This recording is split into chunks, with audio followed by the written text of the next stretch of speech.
Ipele was not a town of wealth, but of memory. Its people believed the land remembered everything. The trees stood tall like watchful elders, and the wind carried whispers no one wished to answer. Among them lived Baba Oji, the tailor. No one truly knew where he came from. Some said he wandered in one rainy season, carrying nothing but a black chest and a set of shining needles. All agreed his hands worked a strange kind of magic. His clothes fit too perfectly, warming like living flesh. Adeora's youngest, Chibuike, played in the sun. Until one blistering afternoon when a viper coiled in the yam field sank its teeth into his small leg. The boy convulsed, his eyes rolled, and by sunset, he was gone. Adeora's wail was sharper than any other. She tore her wrapper, rolled in the dust, and cursed her own womb. She sat by his grave for days, clutching his little shirt against her chest, rocking it as though the boy still filled it.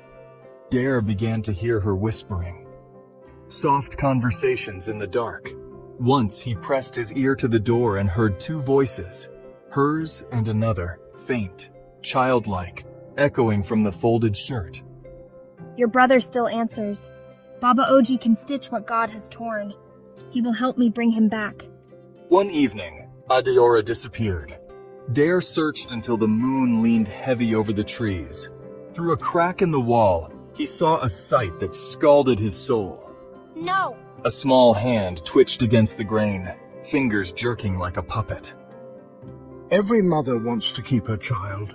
Finish him. Sew him whole again. He was sewing flesh to flesh, stringing sinew as if it were thread. Mother! Oh, the other piece of the cloth has arrived. Dare fled into the night, shouting, screaming until half the town poured into the street with torches. Open his door!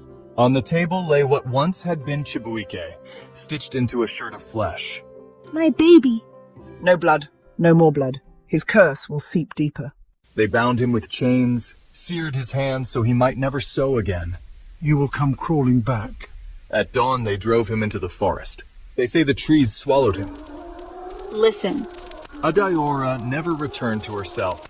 She spent her days wandering the graveyard, calling for her children, sometimes clawing at her own skin as though trying to peel it away.